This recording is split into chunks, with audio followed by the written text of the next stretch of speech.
darles de nuevo la bienvenida al Foro de la Nueva Sociedad que organizamos en colaboración con Abertis y la Fundación Abertis. Hoy tenemos un especial motivo de satisfacción y es el de recibir a la directora general de Intermón Oxfam, don Arián Arpa, a la que va a presentar don Federico Mayor Zaragoza, presidente de la Fundación Cultura de Paz. La tribuna es suya.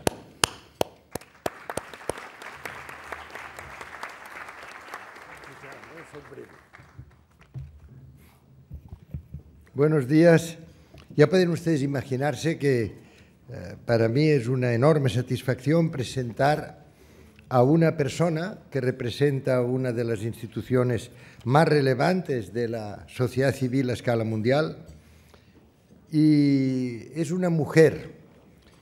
Yo recuerdo siempre, se lo comentaba ahora, un atardecer en Pretoria en que tenía el inmenso honor de estar conversando con el presidente Nelson Mandela, y le decía que había encontrado en Alexandra Township ya un poco de cansancio, mucha crítica hacia él, y que sin embargo, las mujeres vinieron y dijeron que la violencia no conduce a nada, que cuando el presidente no actuaba es porque seguramente no podía.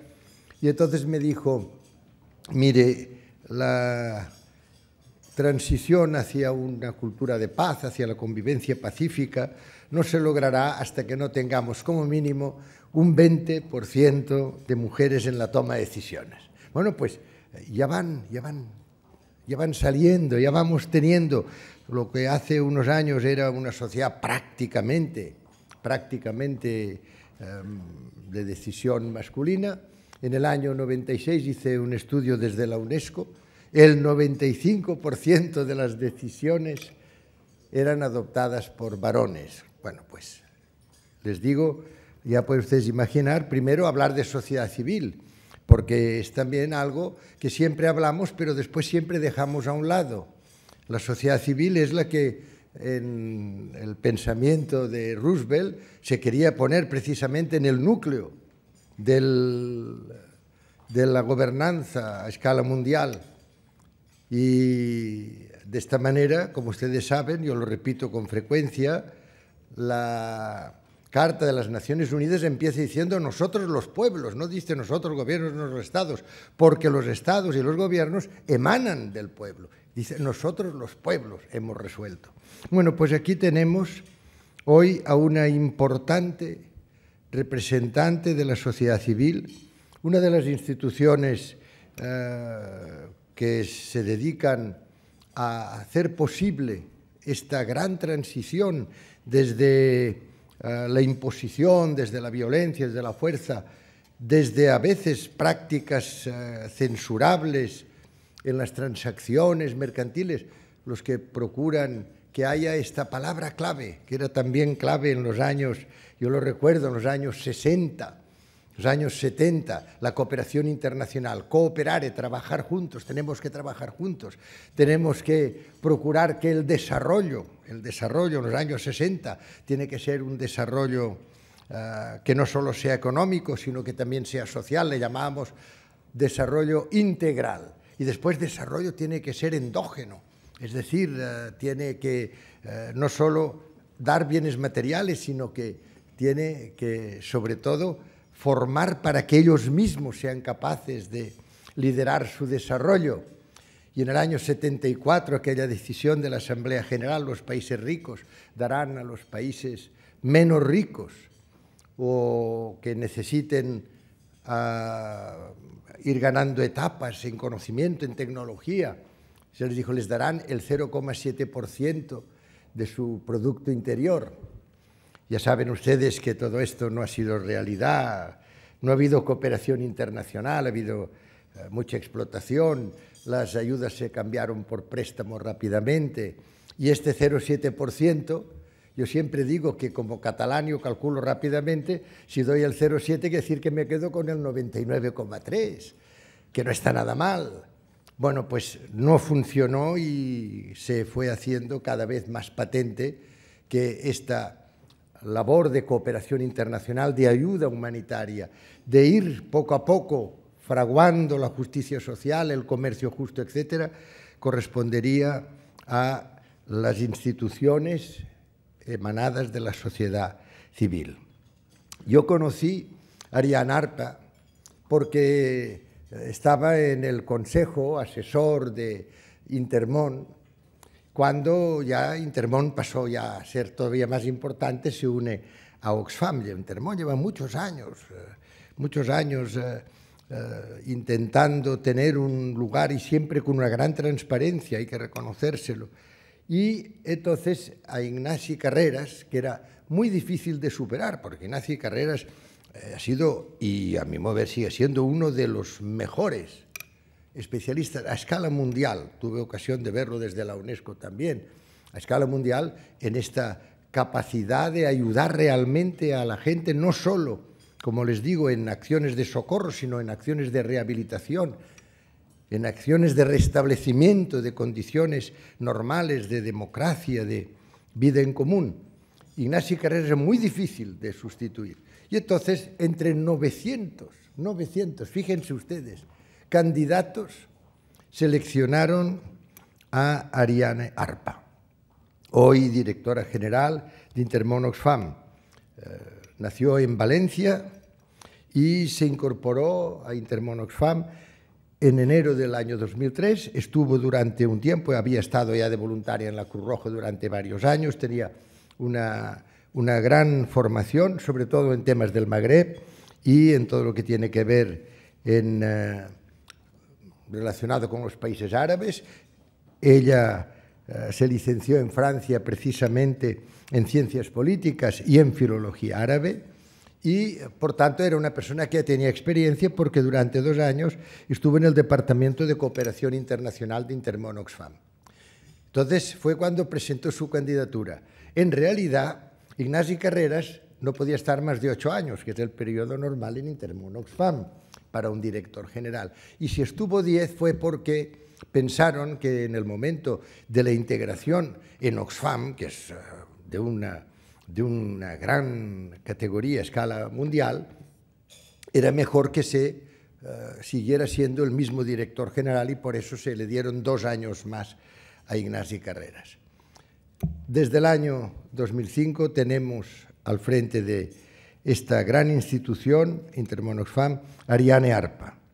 Ariane Arpa es, por el hecho de ser la directora de Intermón Oxfam, es al mismo tiempo miembro del Consejo de Oxfam Internacional. Oxfam Internacional aglutina en todo el mundo casi 2 millones de socios y tiene un presupuesto anual de 772 millones de dólares. Ya saben, no voy a esto, además ya nos lo dirá ella, pero su acción en la lucha contra la pobreza, que es uno de los grandes objetivos y de los grandes desafíos actuales, es una de las instituciones de mayor prestigio a escala mundial. En cuanto a Intermón Oxfam, fíjense ustedes, 72 millones, una buena parte viene del sector privado y de las contribuciones de los socios, pero también una parte importante, casi 40 millones de euros, vienen del sector público.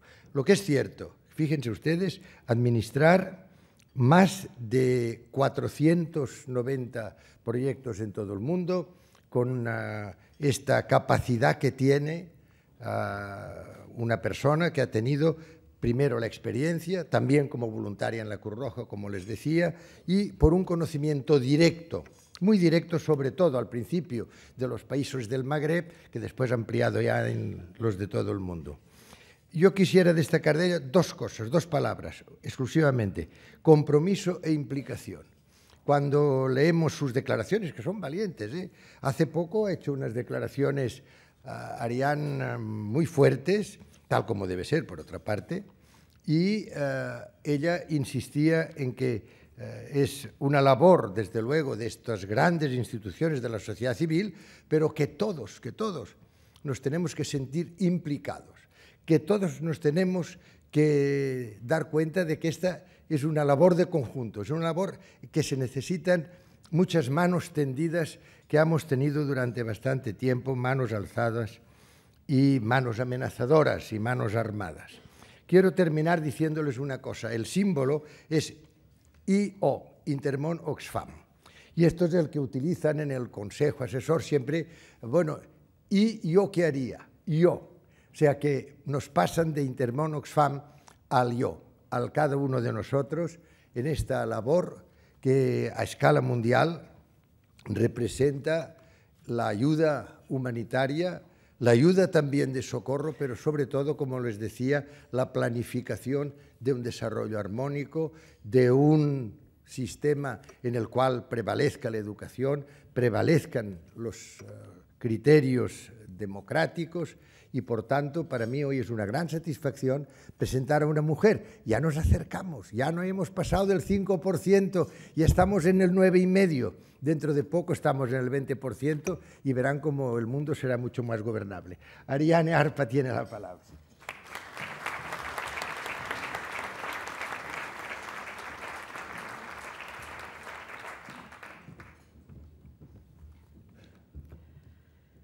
Bien, buenos días a todos. Gracias, Federico, por tus elogios totalmente desproporcionados. Gracias, sobre todo, al Foro Nueva Sociedad, que me da la oportunidad de dirigirme hoy a ustedes con un tema que creo es más que nunca de actualidad. Intermón Oxfam, lo mencionaba Federico, lleva más de 50 años trabajando, luchando contra la pobreza.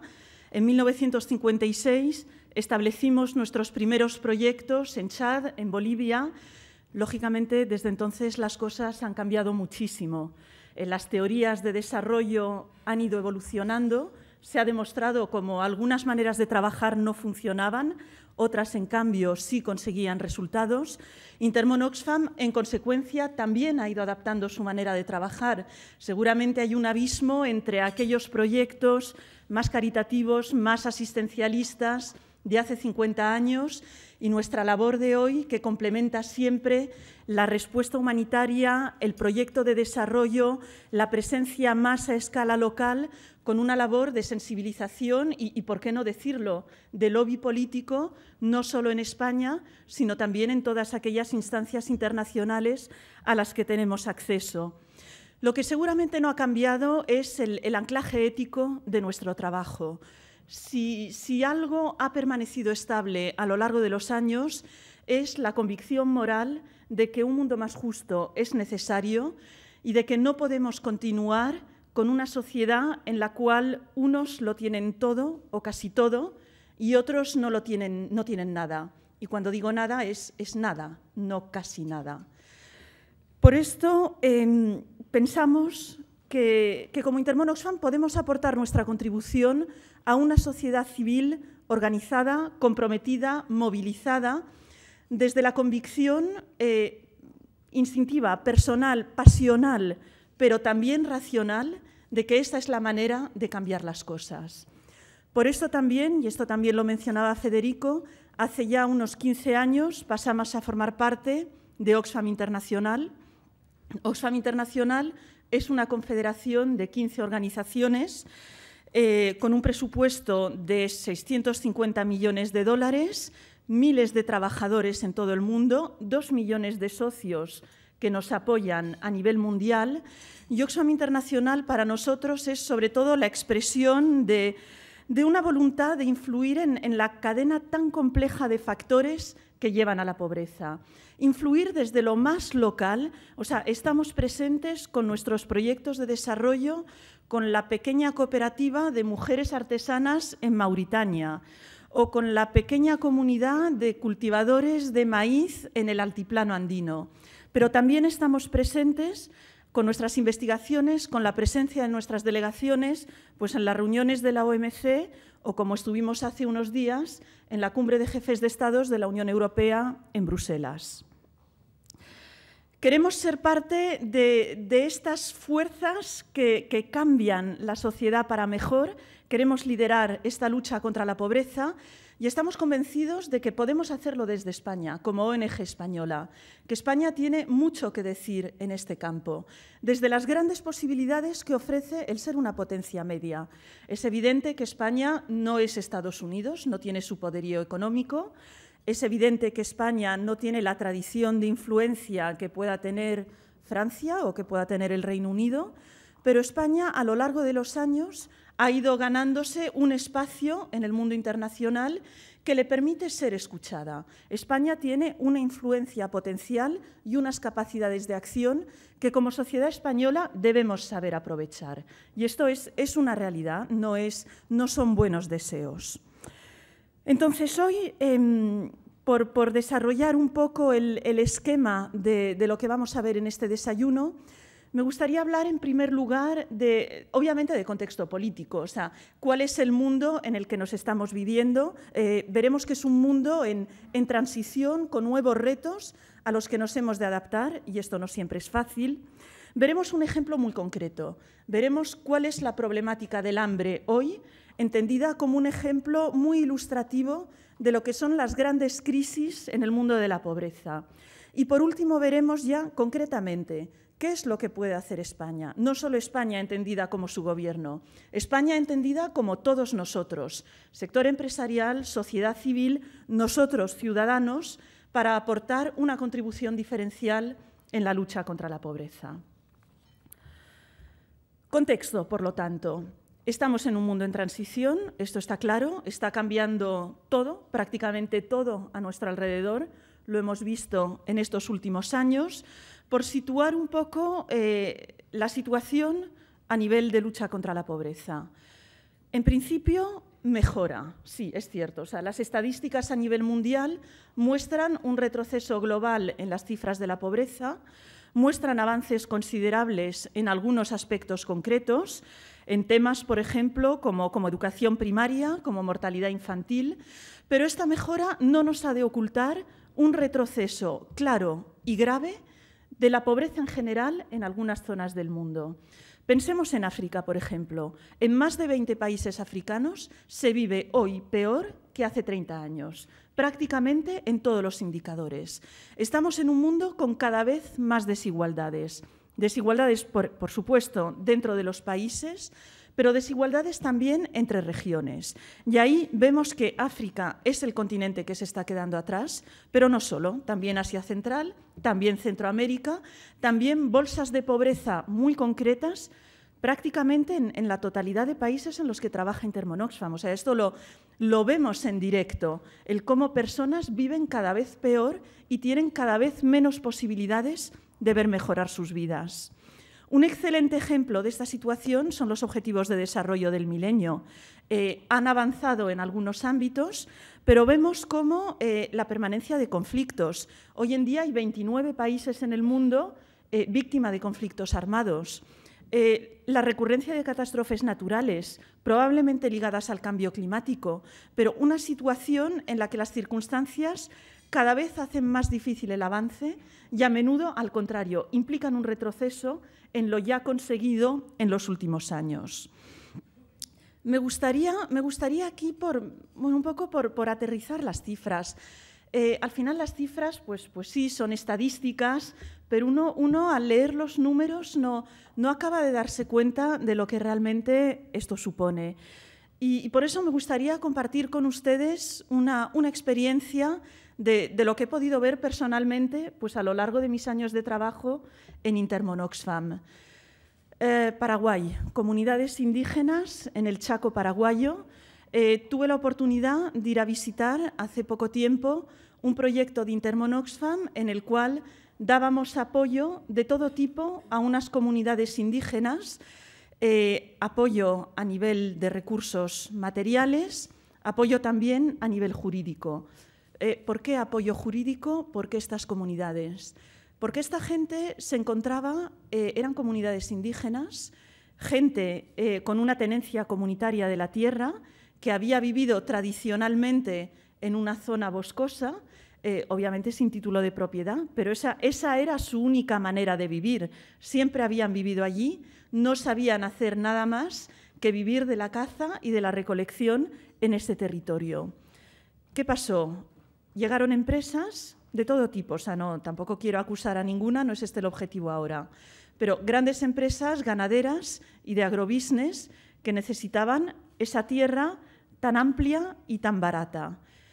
La compraron por un precio simbólico, la compraron a quién no había tenencia de tierras, la vallaron, echaron a las comunidades que vivían en ese territorio y esas personas estaban viviendo en la cuneta de la carretera. Me gustaría, seré incapaz de trasladárselo con palabras, pero me gustaría que hicieran el esfuerzo de imaginación de pensar lo que es vivir pueblos enteros, familias enteras, en los 3 metros de ancho de la cuneta de una carretera, jugándose la vida para saltar una valla electrificada y poder ir a cazar algún conejo, jugándose la vida para poder vender 4 cositas a los camiones que pasaban por la carretera, la cantidad de niños atropellados cada semana, las condiciones de vida tan precarias.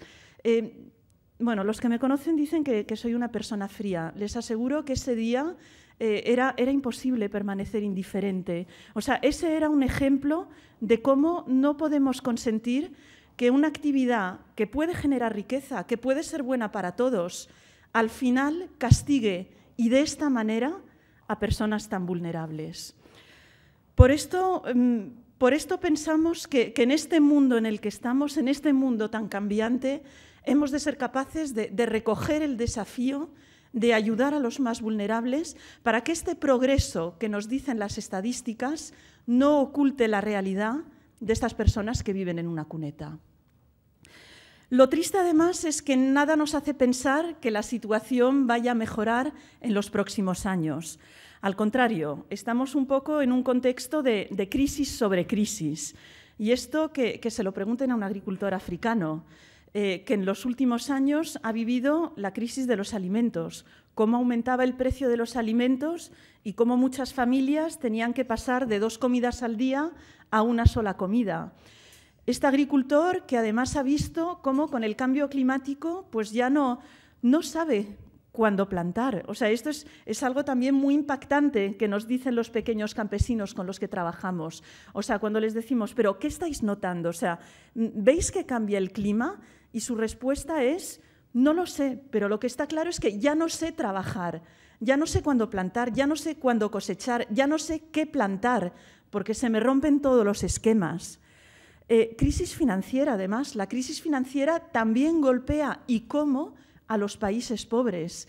Crisis económica en general. Al final estamos en un mundo en el que claramente la recurrencia de shocks va a ser la tónica en los próximos años. Y, como siempre, va a castigar a las personas más vulnerables. Y aquí me gustaría introducir un concepto que para mí es fundamental. Hablar hoy de lucha contra la pobreza no es hablar de escasez de recursos. Es hablar de poder, de repartos de poder, es hablar de vulnerabilidad.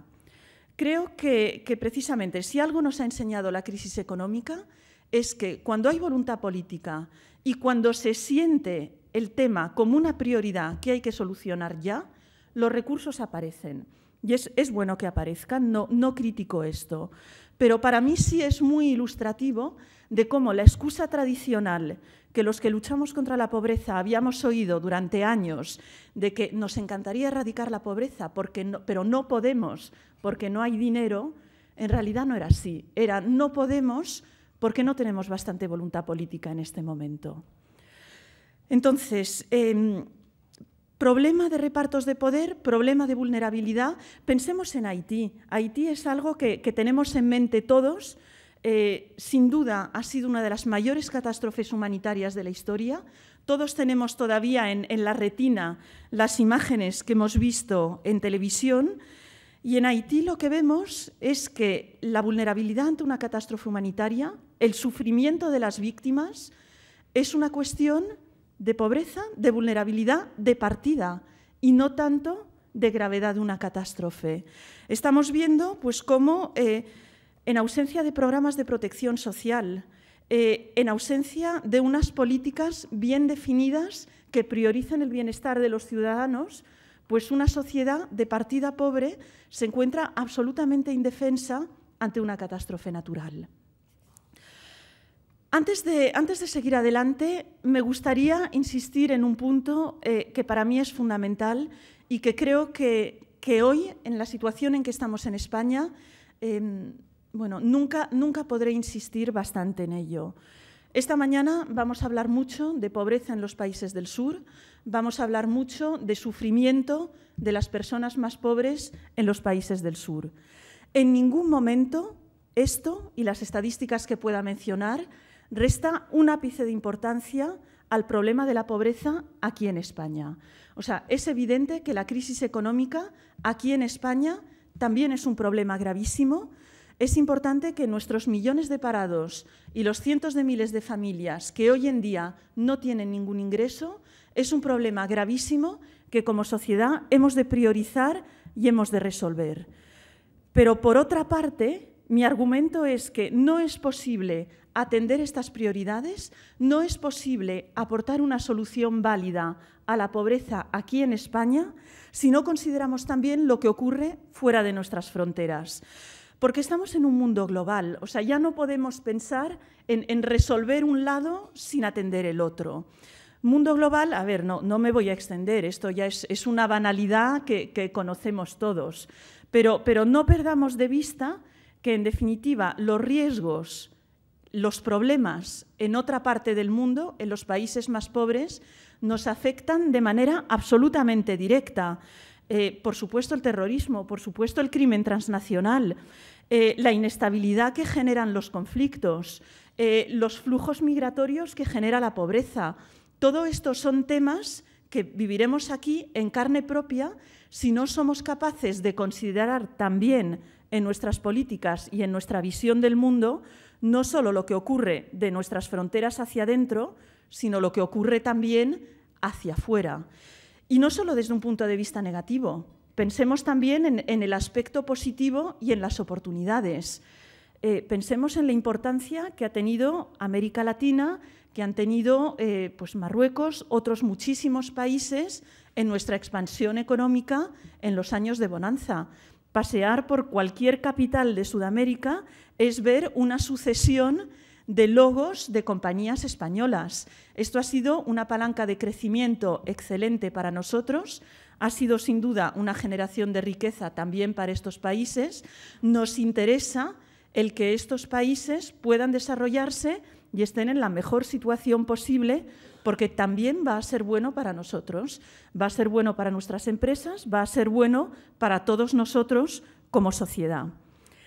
Es cierto que el contexto no es fácil. Mundo globalizado, pero también mundo cada vez más complicado. Primero, mundo cada vez más multipolar. Ya no estamos en aquella situación tan fácil en que teníamos dos grandes potencias, Europa en medio. Esto ya no es así. Hemos de ser capaces de actuar con toda una serie de nuevos actores, especialmente con países emergentes, que también son cada vez más actores en la cooperación y en la lucha contra la pobreza. Y esto, pues incluso para nosotros, ONGs, es un reto que nos obliga pues, a buscar nuevos canales de interlocución, a buscar nuevos argumentos, nuevas maneras de trabajar. Aquí me gustaría mencionar la propia experiencia de Oxfam Internacional. En los últimos 2 años, Oxfam Internacional ha incorporado afiliados para nosotros son organizaciones miembros, en India y en México. Y estamos desarrollando de manera muy potente nuestros afiliados en China y en Brasil, precisamente para poder tener una presencia fuerte de sensibilización, de lobby, de lucha contra la pobreza en estos países que cada vez tienen más peso político y económico a escala mundial. Reto de multipolaridad, reto también de una situación que no conocemos.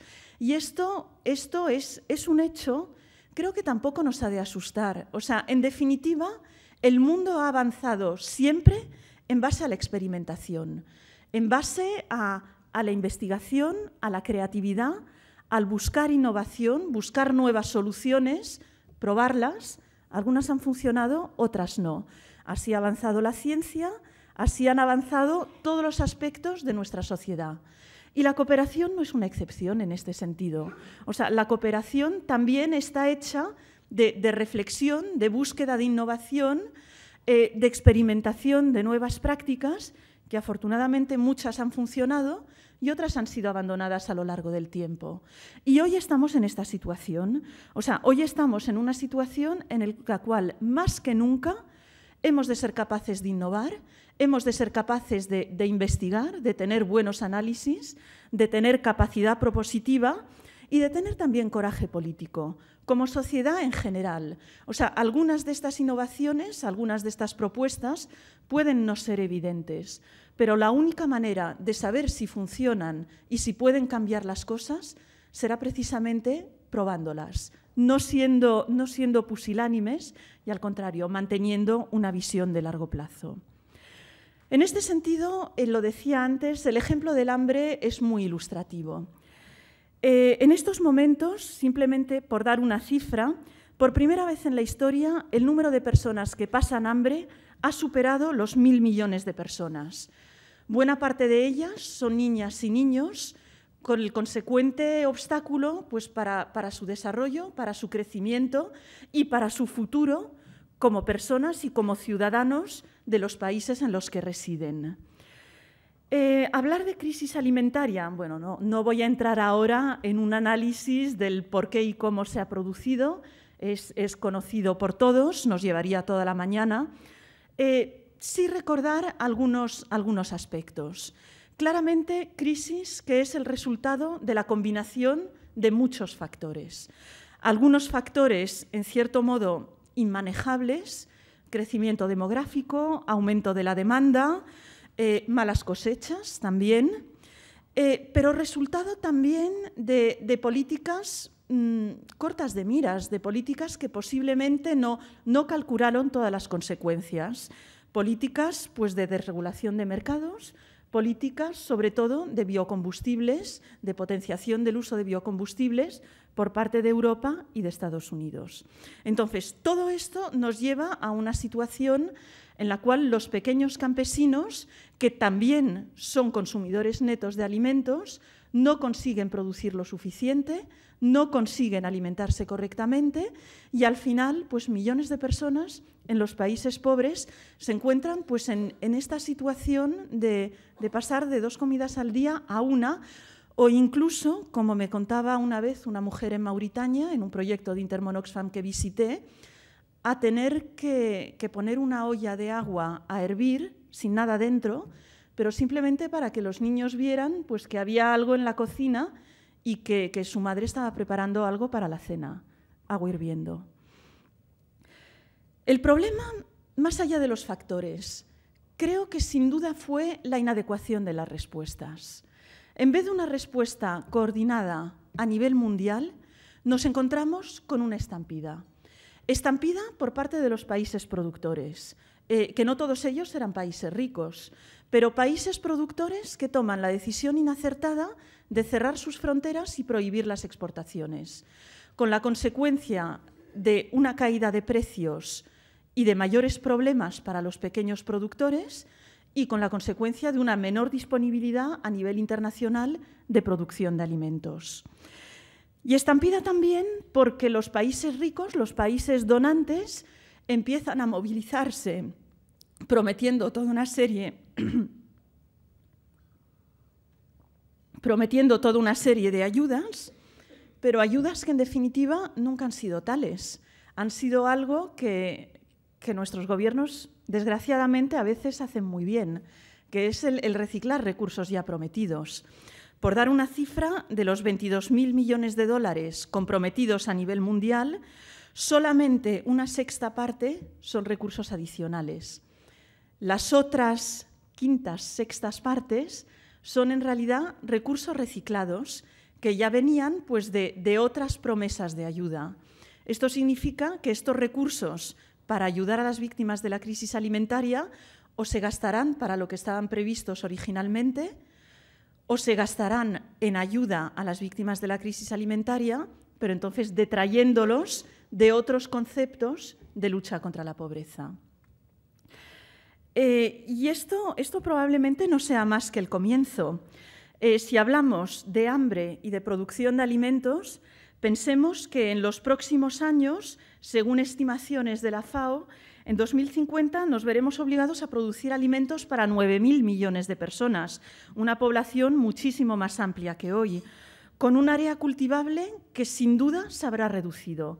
Los estudios hablan de una reducción entre un 8 y un 20%, y con la obligación de reducir las emisiones de carbono. ¿En cuánto? No lo sabemos, pero es indispensable que sea con una menor tasa de emisiones que hoy. Por lo tanto, nos encontramos ante una catástrofe potencial que puede ser muchísimo mayor que todo lo que hemos vivido hasta ahora y que puede obligar a millones de personas a abandonar sus casas y la mayoría de ellos seguramente para no volver.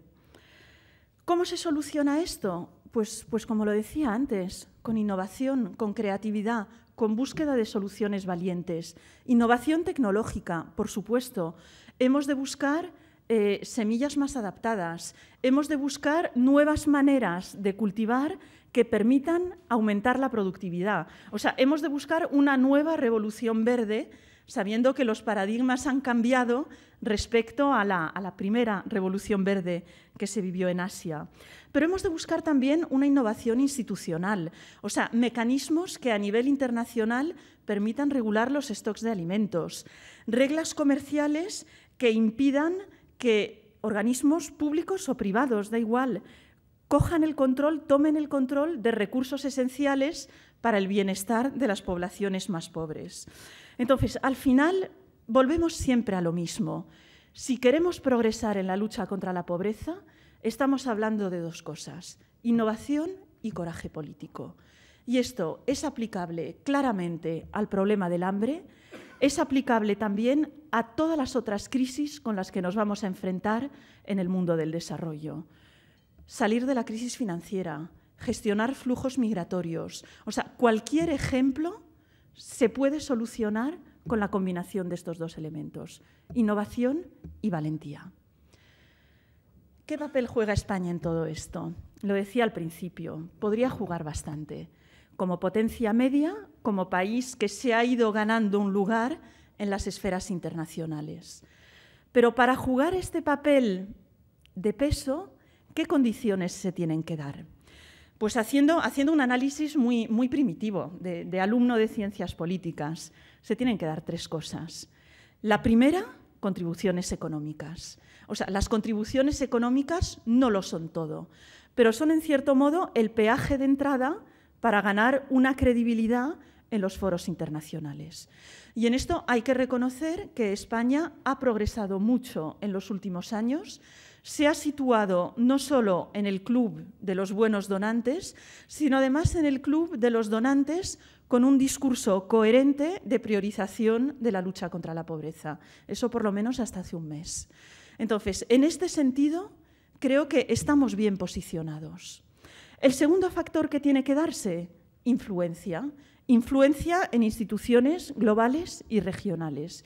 Y aquí también pensemos que España, pues en estos momentos, aunque no sea miembro de pleno derecho, se está sentando en las reuniones del G20. Tiene presencia en toda una serie de foros en los cuales puede marcar su liderazgo, puede hacer avanzar sus propuestas. ¿Cuál es el tercer factor? Y ahí es donde, a mi entender, fallan las cosas. La capacidad de liderazgo intelectual, político. La capacidad de tener propuestas que sean innovadoras, que atraigan la atención, que convenzan al resto de la comunidad internacional. Y creo que si realmente, a pesar de esta combinación de contribución económica y de oportunidades, España hasta ahora no ha jugado el papel de liderazgo que podría jugar, ha sido precisamente por esto, por esta falta de capacidad para impulsar nuevas ideas, ideas rompedoras y valientes en la lucha contra la pobreza. Esto no es solamente una crítica que le haría a España, se la haría de la misma manera o más duramente al conjunto de la Unión Europea. Y esto lo hemos visto precisamente esta semana con las cumbres de secretarios de Estado de Cooperación, ministros de Exteriores y finalmente de jefes de Estado. La Unión Europea ha parecido abdicar sus responsabilidades en la lucha contra la pobreza con unas declaraciones suavísimas en cuanto a objetivos de desarrollo del milenio y reiterando promesas que, en definitiva, pues nos llevan repitiendo desde hace prácticamente 40 años. No sé si hoy o mañana se cumple el 40 aniversario de la primera declaración en que se pidió el 0,7% para la lucha contra la pobreza. Bien, supongo que 40 años después se espera de nosotros que nos sigamos creyendo la misma promesa. Me parece un poco difícil. Creo que ya con 40 años uno ya tiene cierto uso de razón para ser un poco crítico y un poco escéptico ante lo que oye. ¿Por qué se da esta circunstancia? ¿Por qué se dan estos obstáculos? Creo que un gran problema, y aquí también, que no es patrimonio únicamente de España, es el confundir la lucha contra la pobreza y el confundir la política de desarrollo con la ayuda oficial al desarrollo. Luchar contra la pobreza es, ante todo, tener una política coherente como gobierno, como sociedad, y no quitar con una mano lo que se ha dado con la otra. O sea, no vale tener una actitud en las negociaciones de tratados comerciales, como hemos visto con los tratados ACP, en temas de comercio de armas, por ejemplo, una actitud que en definitiva va a perjudicar a las personas más vulnerables y va a generar pobreza, y por otro lado ir dando recursos, aumentando los recursos de la ayuda oficial al desarrollo.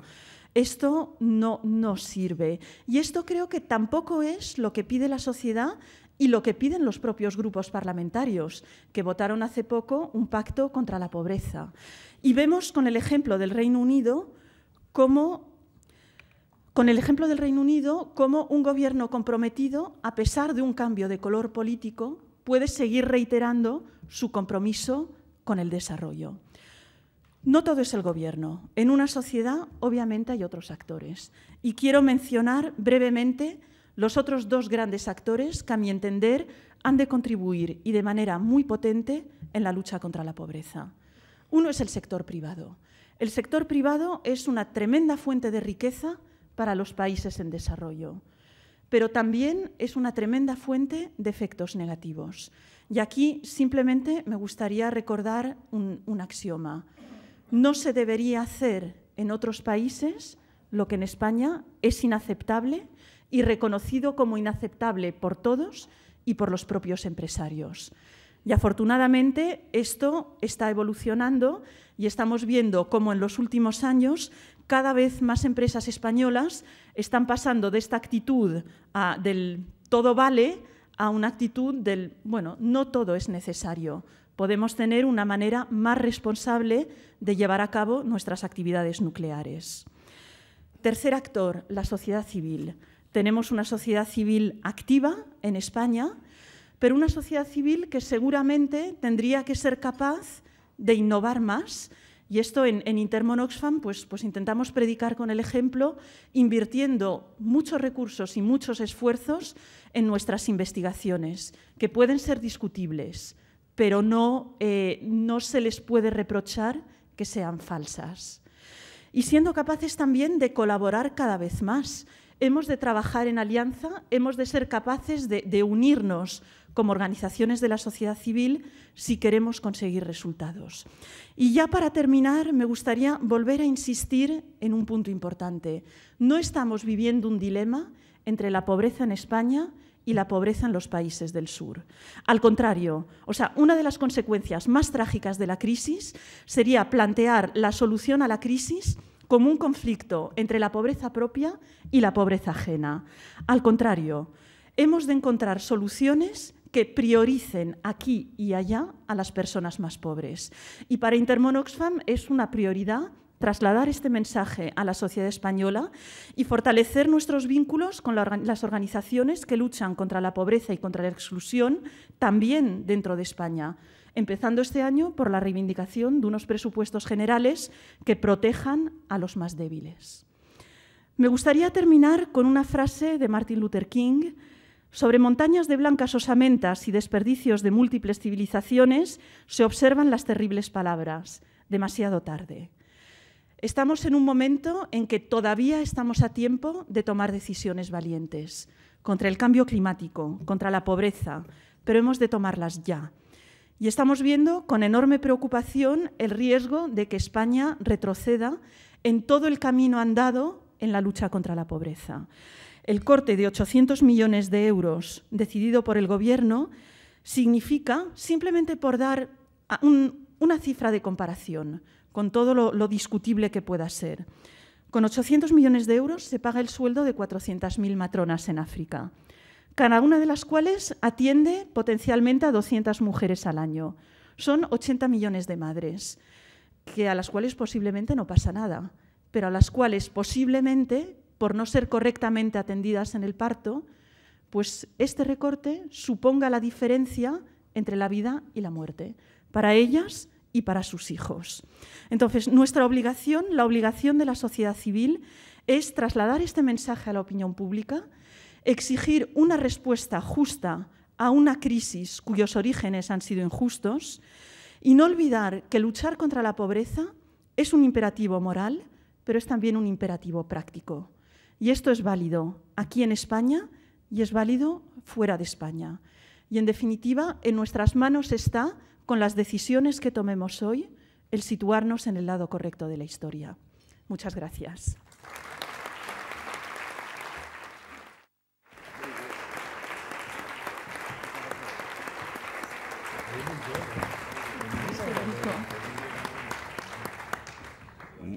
Muchas gracias. Habíamos venido a este desayuno ya con la depresión psicológica de la crisis, pero usted nos ha dejado el corazón bastante encogido. Vamos a tratar de recolocarlo. Aunque las preguntas que vienen en una gran parte inciden en recortes. Ángel Luis Contreras dice: ¿se puede decir que el Gobierno español ha fracasado como presidencia europea en el rescate de los objetivos del milenio, como le reclamó Intermon al principio de este año? Intermon Oxfam se verá afectada por los recortes anunciados por la Secretaría de Estado de Cooperación Internacional. Jonás Candalija, de EAPN España, le pregunta qué valoración hace Intermon Oxfam de los recortes financieros a la ayuda al desarrollo y la cooperación internacional para hacer frente a la crisis del capitalismo. También le preguntan, esta vez sin firma, cómo está afectando la crisis a las aportaciones a su ONG por parte de empresas y particulares. ¿Contesta? Sí, por favor. Bien. Entonces, sobre los recortes, todavía no tenemos claridad total de por dónde se van a producir estos recortes. O sea, sí sabemos que los recortes van a ser de 800 millones de euros sobre 2 años. Todo apunta a que se producirán, sobre todo, a través de contribuciones a organismos multinacionales y, por lo tanto, por ahora no deberían afectar directamente a las ONGs ni a Intermon Oxfam como una de ellas. Sí se dan 2 problemas. Uno es el efecto de arrastre que pueda tener la decisión del Gobierno español para otros organismos de cooperación descentralizada. Hay que saber que en España prácticamente todas las organizaciones, todas las administraciones públicas descentralizadas, a nivel autonómico, a nivel local, tienen un presupuesto de cooperación. Obviamente, estas administraciones también van a tener que recortar, y yo estoy preocupada pues, por el efecto de ejemplo que pueda tener esta decisión del Gobierno con otras administraciones. El segundo punto es que estos son los recortes previstos para los próximos 2 años.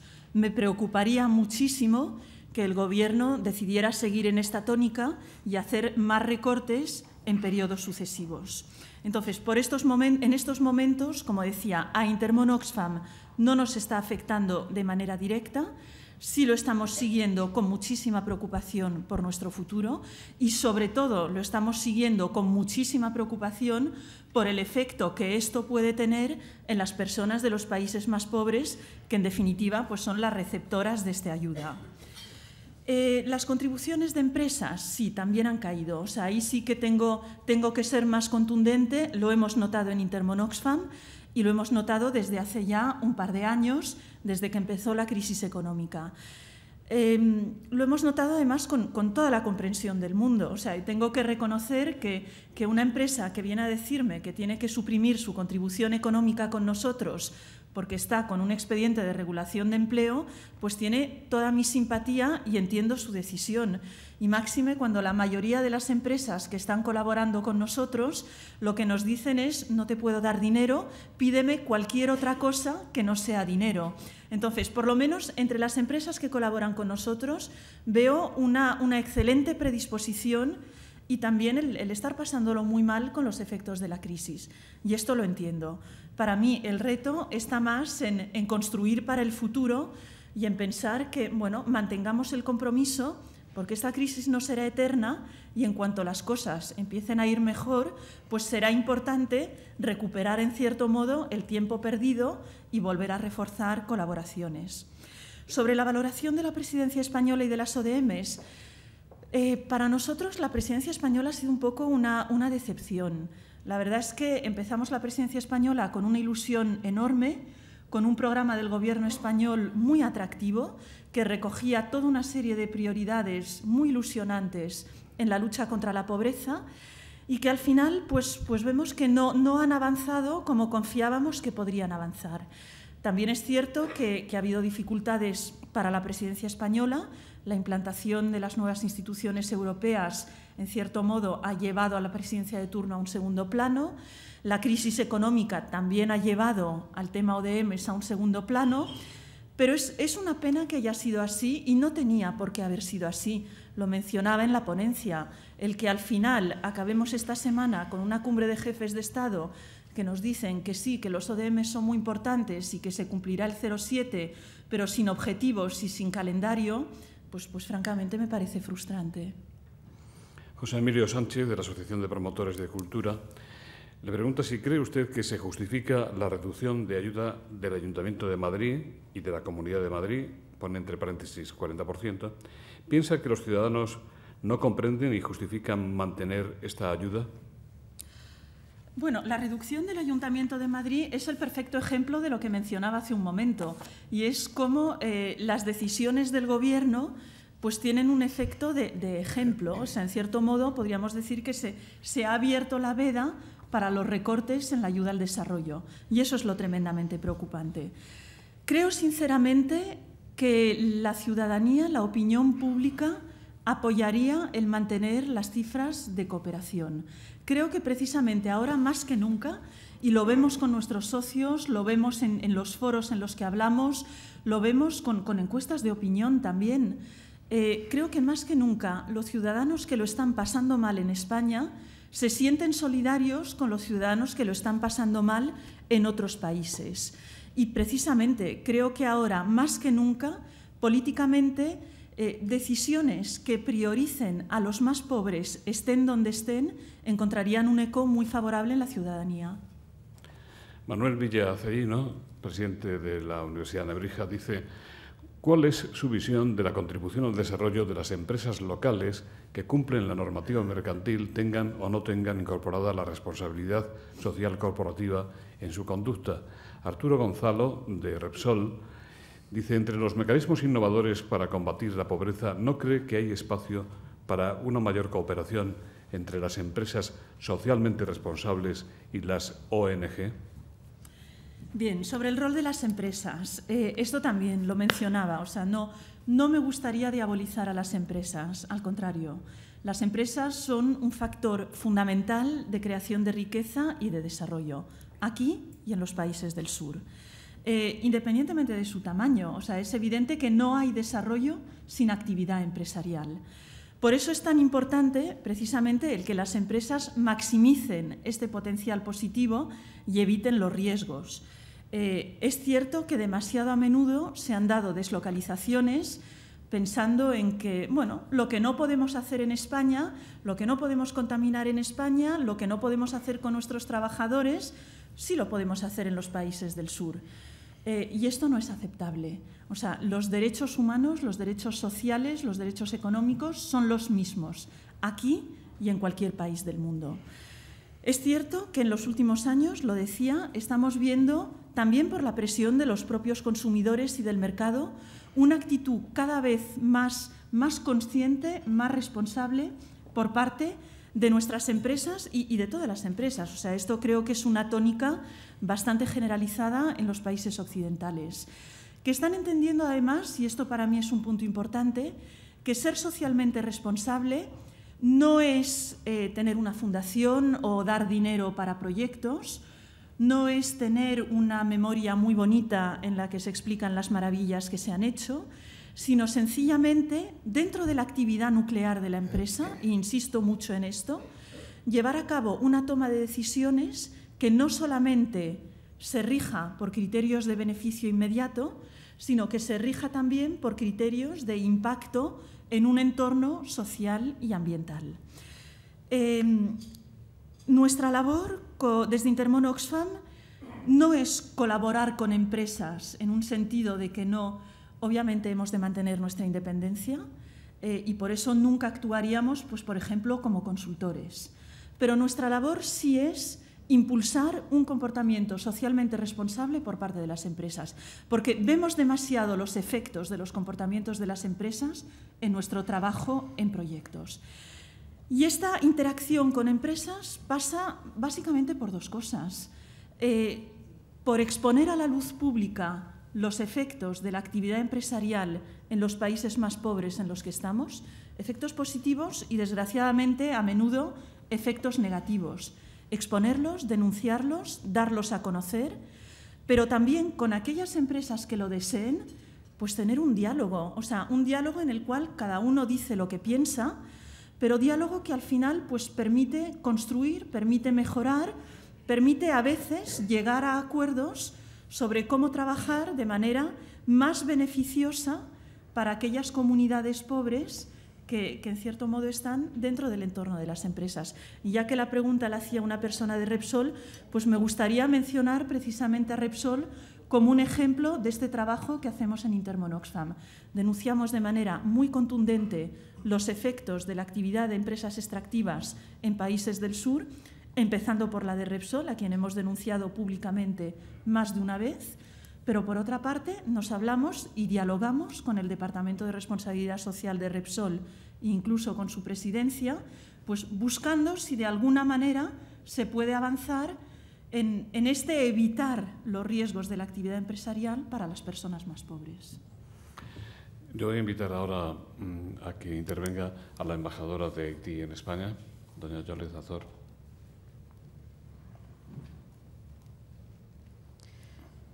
Muchísimas gracias, señor Rodríguez. Señora, bonjour. Quisiera agradecer a Intermón Oxfam, y si me permiten ser un poquitín largo, a Intermón Oxfam por la labor que están realizando. El miércoles pasado, es decir, anteayer, rendí homenaje en su tierra, en Valencia, a todas y a todos los que han dedicado su vida a los demás, los que han ayudado a Haití y a otros países, en particular a las ONGs, a sus ayudantes, a las personas que se ofrecieron de manera espontánea, a los bomberos y sobre todo, en particular, a las hermanas y hermanos que han dedicado todita su vida a los demás sin pensar en ningún momento a las suyas, las monjas, los hermanos y los sacerdotes que han tenido que estar siempre en esos momentos difíciles. Y también a muchísimas otras personas que ustedes tienen que les apoyar también sin nombres y apellidos. Les he felicitado también en su momento y ahora lo reitero para unas ideas de genio que ha tenido su organización, sobre todo en la lucha contra el hambre y creando las tiendas Oxfam y los desayunos a los cuales, y yo sé que hay otras listas, pero son estos dos que particularmente me llamaron la atención y he tenido que participar en unos desayunos que hacían en Bruselas cuando yo fui embajador ante la Comunidad Europea. Sabiendo, ahora viene mi pregunta, sabiendo que ustedes estaban en nuestro lado, sobre todo cuando hemos tenido los huracanes y los problemas de protestas contra el hambre, mientras que es una paradoja porque todo el mundo nos ve como un país súper pobre, a veces olvidan que tenemos también el título de país agrícola, una de las islas más grandes del Caribe, a 85% como país agrícola. Entonces, ¿cuáles son sus planes para Haití? Porque en abril yo fui a Haití para ver yo personalmente cómo fue que pasó y sentirme caminar en una ciudad donde ya no reconozco a nada, ni mis antiguas escuelas, ni mi ministerio, ni el Palacio de Justicia, ni el sitio donde hice el funeral de mi mamá, ni nada. Sabiendo que ustedes no pueden abandonar así su tarea, hay gente que me pidieron si yo podía intervenir. No la hice porque yo no creía y contesté espontáneamente que no. Me han dicho que Oxfam se retiró y estaban plegando sus cosas. Entonces, yo quisiera preguntarle cuáles son sus planes para Haití. Yo no quiero nombrar una grande ONG amiga que está presente en la sala, que ya he visitado, todavía no he ido a verla. Ustedes entienden por qué. Ellos me han presentado un plan de 6 años. Yo no pido un plan de X años, pero quisiera saber, y aprovecho para saludar al señor amigo de Haití, el presidente, el ex secretario general de la UNESCO, el señor Federico Mayor. Muchas gracias. Sí, Haití para nosotros es una prioridad fundamental. Intermón Oxfam lleva más de 10 años trabajando en Haití, Oxfam Internacional más de 30. O sea que realmente no hemos llegado para atender a las víctimas del terremoto, sino que ya estábamos allí y nosotros mismos hemos sido víctimas del terremoto. O sea, ha habido muertos entre personas de nuestro equipo, perdimos nuestra oficina, nos tuvimos que reubicar rápidamente en las primeras 24 horas. Por lo tanto, creo que no solo expresamos nuestra solidaridad absoluta con el pueblo haitiano, sino que realmente nos sentimos parte de él en estos momentos. Obviamente, un trabajo de 10 años tiene vocación de continuidad. O sea, lo tienen todas nuestras respuestas humanitarias, el caso de Haití más que nunca. Es absolutamente falso que nos vayamos a retirar de Haití. Al contrario. O sea, en estos momentos vamos a seguir trabajando durante los próximos meses en un tipo de trabajo más de emergencia humanitaria. Hoy estamos dando agua potable a unas 200.000 personas. Pensamos bastante rápidamente llegar a una cifra de 600.000. Y estamos ya trabajando en un plan a 5 años de reconstrucción, o sea, de contribución a la reconstrucción de Haití. Nosotros tenemos una tradición de trabajo especialmente en temas productivos de agricultura, en la zona de Artibonite con productores de arroz, y lo que queremos es aprovechar precisamente estas circunstancias para no solo atender a las víctimas de manera inmediata, sino permitir, a través de programas de generación de ingresos, que recuperen su vida normal y su autonomía económica, ya no como antes, sino posiblemente mejor que antes. Por lo tanto, nuestra vocación es absolutamente de continuidad. Tenemos un plan ya que lo avala y insisto, o sea, si llevábamos 10 años en Haití y si nosotros mismos hemos vivido el terremoto, desde luego no es para irnos ahora. Ana Pereda le pregunta si cree usted que el Gobierno de España, en su papel como presidencia de la Unión Europea, como miembro del Cuarteto y como gran donante del territorio palestino ocupado, ha hecho todo lo que estaba a su alcance para exigir a Israel el levantamiento del bloqueo a Gaza. ¿Sí? Sí. Bien, creo, y lo hemos visto esta última semana, que el Gobierno español sí se ha esforzado en conseguir, no el levantamiento del bloqueo, que obviamente no se ha conseguido, pero sí el suavizarlo de alguna manera. Y probablemente, dentro del contexto de la Unión Europea, el Gobierno español sea uno de los que más se hayan esforzado en este sentido. Ello no quita que el levantamiento del bloqueo a Gaza sigue siendo una prioridad absoluta. Aquí no estamos hablando de ampliar la lista de bienes permitidos, sino que sería urgente el abrir todos los pasos terrestres porque esta es la manera de poder generar un movimiento comercial suficiente. Los pasos marítimos son insuficientes, o sea, ahí no nos engañemos.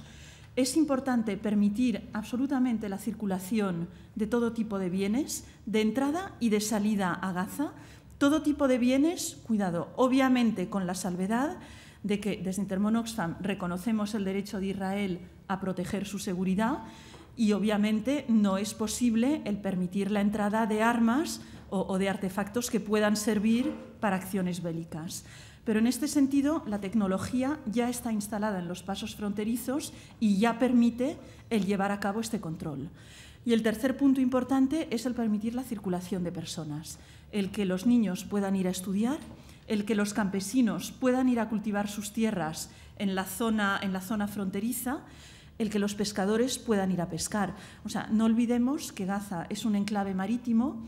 Hoy en día los pescadores no pueden ir a faenar a más allá de 3 millas. O sea, esto es condenar al hambre, como efectivamente está pasando, a todos los habitantes de Gaza. Por eso, desde Intermón Oxfam, reconociendo los esfuerzos del Gobierno español y reconociendo los pequeños avances que hemos visto en estos últimos días, seguimos pidiendo de manera contundente el levantamiento del bloqueo. Le preguntan también qué resultados, qué cifras de ventas consiguen las 48 tiendas de comercio justo de Intermón Oxfam en España y si cree que esas tiendas de comercio justo u otras que se puedan establecer deberían contar con beneficios fiscales. Ya contamos con algunos beneficios fiscales. Por ejemplo, la posibilidad de recuperar el IVA. Por supuesto, nos gustaría contar con muchos más. El volumen de facturación de nuestras tiendas está en torno a los 8 millones de euros. Es una cifra muy pequeña, pero es al mismo tiempo una cifra considerable teniendo en cuenta el volumen todavía muy reducido del mercado de comercio justo en España. Por esto es tan importante para nosotros vender nuestros productos de comercio justo no solamente en nuestras tiendas, sino también, por ejemplo, en grandes cadenas de supermercados. Estamos ya presentes en alimentación, pues en la mayoría de cadenas de supermercados españolas, con la idea de acercar el comercio justo al consumidor. O sea, el comercio justo no puede ser algo testimonial, no puede ser un producto de nicho, sino que tiene que ser cada vez más una alternativa de consumo diario para los consumidores, con productos de calidad, con productos de uso habitual y con una diferencia de precio que, es cierto, está en la mayoría de productos, pero no deja de ser de pocos céntimos asequible para la gran mayoría de bolsillos en nuestro país. Agapito López, dice, usted ha dicho que con la inmigración se da una manipulación populista. ¿Cree que la crisis y el paro van a contribuir aún más a esa brecha? ¿Serán los inmigrantes los primeros damnificados de la crisis y de los recortes que se están poniendo en práctica? ¿Cundirá eso de que primero los españoles, después los de fuera? A ver, yo jamás he dicho manipulación populista, esto que quede bien claro. Sí diría que nuestra política migratoria es inadecuada, y digo la nuestra como podría decir la europea o la de todos los países occidentales. Primero, porque las migraciones son un hecho que está ahí, o sea, no lo vamos a cambiar. Las diferencias entre recursos, los conflictos, el cambio climático, cada vez van a generar más desplazamientos de personas. La gran mayoría de ellos van a ser, y ya lo son hoy en día, entre países del sur. O sea, cuando hablamos de migraciones, todo el mundo se imagina una patera. La realidad no es esta. La realidad es, ante todo, de migraciones sur-sur, pero también de migraciones sur-norte. Y esto, por mucho que endurezcamos las políticas migratorias, no va a cambiar. No podemos poner puertas al mar, como decía uno de los informes de Intermón Oxfam. Por otra parte, la inmigración es una fuente de recursos fundamental para los países pobres, a través de las remesas, pero a través también de transferencia de conocimientos, de transferencia tecnológica. O sea, es una manera de agilizar toda una serie de relaciones que, en definitiva, son beneficiosas para todos. ¿Qué es lo que pasa con nuestras políticas restrictorias? Pues que en tiempos de bonanza son malas, porque dificultan el que vengan una serie de personas con ganas de trabajar y de generar riqueza. Y en tiempos de vacas flacas también son malas, porque hacen que las personas que habían venido se queden atrapadas aquí, aunque no tengan trabajo, aunque no tengan papeles, aunque estén en una situación tremendamente precaria, porque saben que les costó tanto venir que ya no se van a arriesgar a no poder volver. Entonces, al final, creo que son políticas poco realistas y que no tienen en cuenta ni la realidad de las migraciones ni la realidad de los mecanismos económicos. Don Enrique Barón, el que fuera presidente del Parlamento Europeo, le pide su valoración y que hable de las perspectivas de la ronda de Doha de la Organización Mundial de Comercio. Bueno, es difícil ser optimista cuando se habla de la ronda de Doha, pero bueno, vamos a intentar serlo. El comercio internacional probablemente sea el factor más importante a la hora de generar riqueza para los países del sur. Y sin duda, infinitamente más importante que todo lo que podamos hacer en términos de ayuda oficial al desarrollo. Pero es importante si lo hacemos de una manera realista y respetuosa de los intereses de estos países. Muchas veces nos acusan a Intermon-Oxfam de estar en contra de los tratados de libre comercio. No, no es así. Estamos en contra de unas reglas de comercio leoninas para países que no las pueden asumir. Sin duda, el libre comercio es bueno, genera intercambio, genera riqueza. Pero en unos momentos de relaciones tan desiguales entre unos países occidentales que pueden imponer sus condiciones y unos países pobres con economías todavía frágiles, me parece una locura el imponer un libre comercio sin reservas. ¿Qué es lo que deberíamos hacer? Pues lo que hacen algunos países emergentes precisamente en sus tratados de comercio con los países más pobres, el ser más flexibles en cuanto a aranceles y el permitir que los países pobres protejan sectores claves de su economía y, en cambio, sí tengan acceso libre a los mercados de estos países. Y esto, bien manejado y con unos planes progresivos, puede generar riqueza para todos. Pues tenemos ya que terminar. He agrupado varias preguntas para este, digamos, colofón. Dice, ¿hay alguna ONG que sea de verdad no gubernamental? ¿Hasta dónde llegan entre ustedes las ideologías? ¿Hay ONGs de izquierdas y ONGs de derechas? Y finalmente, ¿cómo sobrellevan actualmente las ONGs las acusaciones y sospechas de mala gestión y corrupción? A ver, yo no voy a hablar de las ONGs porque no puedo hablar de los demás. Voy a hablar de Intermon-Oxfam, que es lo que conozco. Entonces, ¿Intermon-Oxfam es no gubernamental? Sí, sin duda. O sea, en esto no tengo un momento de vacilación. Dentro de nuestro presupuesto, y aquí me permito corregir las cifras que dio Federico al principio, dentro de nuestro presupuesto solo un 30% son subvenciones públicas, el 70% son aportaciones de nuestros socios y donantes. Y a su vez, este 30% de subvenciones públicas está tremendamente repartido entre toda una serie de organismos donantes. Gobierno español, organizaciones, administraciones locales españolas, pero también Unión Europea, Naciones Unidas, etcétera, etcétera.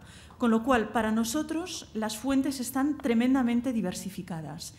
Y esto nos permite, si en algún momento queremos insistir en un mensaje político que no gusta a alguno de nuestros financiadores públicos, renunciar a esta financiación. No es una decisión fácil de tomar, pero pensamos que nuestra independencia política en el largo plazo vale más que unos cuantos miles de euros. Y esto no son solo palabras. O sea, ya lo hemos hecho a lo largo de la historia. Simplemente, por dar un ejemplo, renunciamos a fondos que nos ofrecía el Gobierno español con motivo de la guerra de Irak. Nos ofrecían varios cientos de miles de euros para trabajo humanitario en Irak. Nosotros en ese momento estábamos exigiendo la retirada de las tropas españolas, por lo tanto no nos pareció ético aceptar estos fondos y lo rechazamos. ¿Tenemos una ideología? Aquí también mi respuesta es muy contundente. No. Dentro de nuestros más de 200.000 socios y donantes hay personas de todo tipo de afiliación política. Dentro de nuestro equipo también. Hemos tenido relaciones de diálogo, de respeto mutuo con los anteriores gobiernos del Partido Popular, y con el actual Gobierno del PSOE, y lo seguiremos teniendo en el futuro.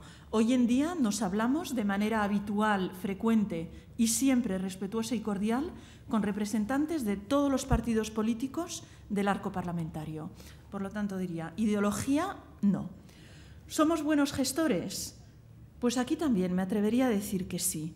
Y quien quiera saberlo, quien quiera comprobarlo, tiene toda una serie de instrumentos a su disposición para poderlo ver. Desde nuestra memoria, nuestras cuentas, por supuesto auditadas, que son públicas y que están depositadas en el Protectorado de Fundaciones de la Generalitat de Cataluña, que es la administración de quien dependemos.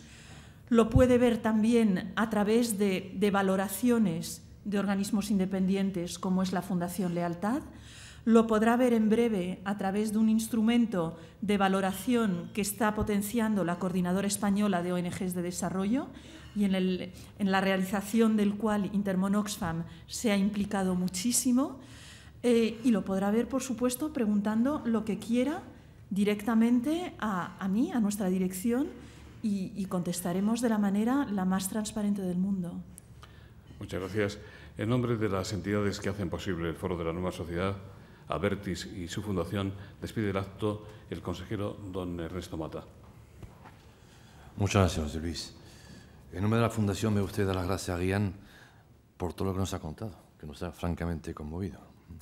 Estamos inmersos en la crisis financiera hablando de deuda soberana, de diferenciales, de rescate, y nos olvidamos, por lo menos por lo que yo oigo, mucho del impacto tan brutal que tiene esta situación sobre la pobreza en el mundo, ¿no? Yo creo que eso lo que más me ha sorprendido, no es correcta la palabra, lo que más me ha llegado al corazón es cómo Ariane lo ha expuesto con ese convencimiento, entusiasmo, brillantez y hasta vehemencia, cosa que le agradezco infinitamente.